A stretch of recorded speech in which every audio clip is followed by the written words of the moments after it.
Hey everyone, my name is Dante and welcome back to Story Hub, your hub for the best stories on Reddit. So last night my wife of 7 years decided to have a chill out night. After dinner she went to the den and was watching her programs while I flitted between watching the Spurs game, football, soccer, and doing some odds and ends that I had planned. Next thing I know she's got the wine out and has had 2 bottles of the stuff. At around midnight I went to check on her and saw she was out cold on the couch. I went to scoop her up when her iWatch thing buzzed and a message popped up on the screen. It said something along the lines of haha I can't do that, my name would knock 7 shades of shot out of me. I wondered what the frick that was all about, so I pressed on it and it was a conversation between my wife and a friend of mine. Now I wouldn't say this guy is a close friend of mine, but he's someone I've played 5 sides with for years, drank with and have known since we were teenagers. We used to call him a jacket holder because when we got into scraps as teens he'd always be the guy holding the jackets while everyone else went for it. Right, so as I said I pushed on the conversation while this thing is still attached to her wrist and scrolled up to the top, and as far as I can tell it's him that contacts her first unless she's deleted. There's lots of flirting and winking going on, but nothing that you could outright say was cheating. Then I get to last night and when she's drunk she starts openly begging him for sex. I couldn't believe my freaking eyes. I'm paraphrasing here because I can't remember the exact words, but she was saying things like how much she had always wanted him, how no one would ever find out if he did want to do something, and the last one that freaking killed me ... that she was great at keeping secrets. I tried to scroll on her watch but couldn't find any other messages and I don't know her phone passcode.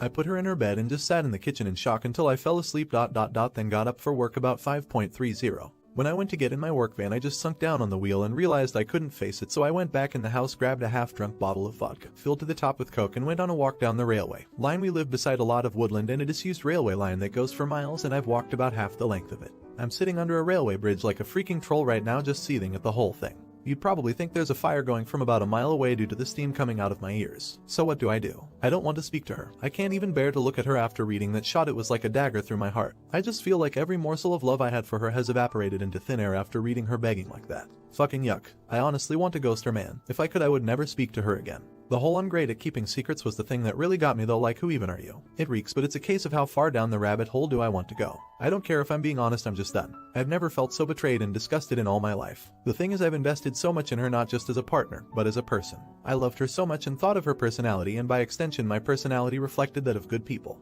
To realize she's a backstabbing snake makes me feel like a snake. I feel like a worse person than I was yesterday. The only way I can describe it is for someone you looked up to, took advice and life lessons from, to suddenly find out they were a pedo or a rapist or just a downright creep ... Your entire perception of yourself and who you are would be shattered because you've took on board what they've said and invested time into a creep. God, I'm rambling nonsense, I apologize. I'm lucky in that our house is owned by my parents, who 6 years ago moved to a retirement village and we moved in. The house will be bequeathed to me when they die, but I don't and hopefully won't own it for a long time. They couldn't be bothered with the upkeep and all the problems etc. and wanted to see out their final days in peace, so when we do divorce my soon-to-be ex won't be getting her hands on it. So what do I do then? I'm honestly thinking of just not saying a word and throwing her right out. Also, while walking here it went through my mind to get my mate who's a locksmith to quietly change the locks. Today I could feed her any old garbage about something from the doors being broken. She won't care what's going on anyways, as long as I'm about. Then after he's done, lock the front door and tell her to come out and look at something out the back. When she comes out just run back in and lock the door behind me. That sounds childish as frick, doesn't it?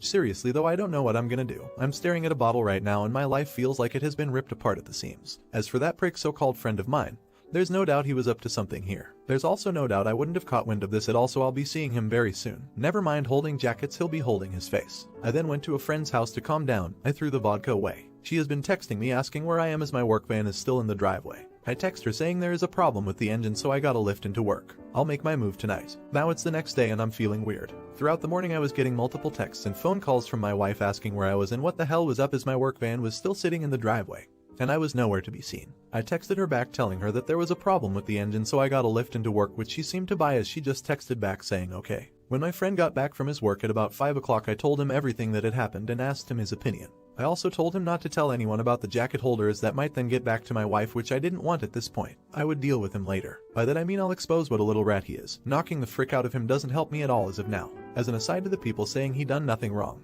he messaged my wife first. He was being extremely flirty ... What the frick is he even playing at messaging my wife for in the first place? He only knows her in passing, from afar. Look, I've got no problem with 2 adults conversing with each other, but they hardly knew each other and it was flirty from the start as far as I could tell. I think they've seen each other while out and about and it's gotten flirty then. So my friend convinced me to try and keep a low profile and see what I could dig up, but at the same time speak to a lawyer and get the ball rolling in terms of finding out my options, which I have done today. He took me home about 6 o'clock and I was honestly dead on my feet by that point. I think the adrenaline pumping the entire day then suddenly stopping knocks it right out of you, so I was extremely tired when I got home. The second I walked through the door I knew something was up as my wife was on me right away asking me all sorts of questions about work. I asked her why does she even care. She said that I'd left my big flask and my lunch bag in the front passenger side seat and something's been up today. She could feel it. I was about to lie, but I was just too tired. I couldn't be bothered putting any sort of charade up, so I just said yeah, there is something up. That when I was putting her drunk arse to bed last night a message came up on her iWatch, which I read ... and all the other ones ... and that she was a freaking disgusting cheat that I wanted nothing more to do with. Her demeanor went from an arms crossed person in power to a scared little girl within about a second. Good at keeping secrets, eh? Begging that little rat for sex, eh? Yep, read it all. She started sobbing and I just walked away and upstairs into the shower. When I got out she was sitting on the top stair crying still and the excuses started right away. How she was drunk, vulnerable, had never done anything like that before, how he had messaged her first and it didn't mean anything, she was never gonna go through with it. Pretty much everything that everyone on here was saying she would say, like she had the playbook out. The only thing she didn't do is try and blame me. She probably knew I would have thrown her right out the door if she had tried that shot. I told her that I wanted a divorce and she left the house within a month. Also told her that she was moving to the spare room. I've been pretty much ignoring her ever since, just scowling at her and shaking my head when she starts waffling nonsense. I don't want to hear it. She slept in the spare room last night and I haven't spoken to or texted with her at all today. If I'm lucky maybe she'll be gone when I get back from work, but my luck is not that good I suppose. On getting her out though I was telling my parents what was happening and my mother was adamant I wasn't throwing her out onto the streets. Her and my mother are close and always have been. We'd have been together 11 years in December. My mother was saying she made a mistake and that we should sort it out like adults, that we've been through too much together and that she didn't actually do anything. It was just words. She completely took her side over mine. Couldn't believe it. Could this frick me here? Like, do I have no right to ask her to leave if my mother is against it? It's literally gonna be my house when my parents pass and I did nothing wrong, so I'm not leaving. It's probably gonna turn into War of the Roses Part 2. I managed to get myself an appointment with a divorce lawyer for next week, so I'll be going to that to discuss my options. Until then I'm just gonna ignore my soon-to-be ex-wife, I guess. I know she's probably not gonna admit anything else now. I'll never know if she was a really good liar or she was just talking shot to him to get him on side with her for an affair. 20-day update. It's now been 20 days since I found out my wife was trying to cheat on me with my friend and the situation has become hellish. I gave her a month to get out and she's been sleeping in the spare room, but it's clear now she doesn't have any intention of going after she got in my mother's ear. She doesn't have anywhere to go at any rate, but that's not my problem. I've seen my divorce lawyer multiple times, and am now in the process of drawing up a divorce petition and having my wife serve divorce papers. I've also opened my own bank account and taken 50% of the balance from our shared account. The atmosphere around the house has been weird to say the least. The living room has turned into a no man's land where no one frequents as we both spend the majority of our time in our rooms. I've also intentionally been working late a lot so I don't have to interact with her much. I had been completely ignoring her, but after reading about the 180, have started implementing that and been civil if a little cold towards her. I'm so glad I did this, as I was beginning to feel like a monster refusing to acknowledge her existence. It was not the right way to behave and I ended up feeling like the one who had wronged her, rather than the other way around. The only time I broke from the 180 was when I walked into the bathroom last week and she was sitting on the floor by the bath crying. I helped her up and instinctively gave her a hug, though it was more of a there type hug than one with much love attached to it. The sad thing is that I'm so suspicious of her now that I wouldn't put it past her to be waiting on me coming in so she could put on a performance. The thing is that probably isn't even true, but this is the sort of shot that's going through my head in this environment. It's just toxic. She's been crowing about how she'll do anything and everything to save this marriage, anything to prove to me that it was just a silly mistake, so I brought up a lie detector test. I don't plan on ever getting one done, wouldn't even know where to start, I just wanted to gauge her reaction. She was all for it ... well until a few hours later when she came to me, tablet in hand, going on about how inaccurate they are ... and that anxiety and nervousness can throw up false readings ... and with her and her anxiety disorder and all. I just laughed. It wasn't even a normal chuckle either. It started as a bit of a cackle and ended in a childish giggle. It appears she would do everything to save this marriage ... well everything except take a lie detector test that is ... HMM. It doesn't even matter anyway. I meant what I said in my opus. Every morsel of love I had for her dissipated into the atmosphere after I read her say those horrible things. I don't see her as my true love anymore, the person I could tell anything to and would trust with my life. I just see trash. Trash that needs to be taken out before it stinks. Jacket Holder has been the talk of the town since I exposed him to our friend group a few weeks back. It's safe to say he has no friends left among us, and has been completely ostracized. I tried phoning him a few times but he refused to answer, then blocked my number. Frick that little rat, I hope it was worth it. I've spoken to my mother multiple times about this and during a heated argument asked her why she was taking my wife's side. Like, was there something she wasn't telling me here? What was she expecting? Us to live like roommates? Go on like nothing happened? It's ridiculous. She said she has always seen my wife as the daughter she never had but always wanted. My mother had a stillborn daughter before I was born and it has haunted her, so she latched onto my wife and has done since we got together. As I said previously, they have a close bond.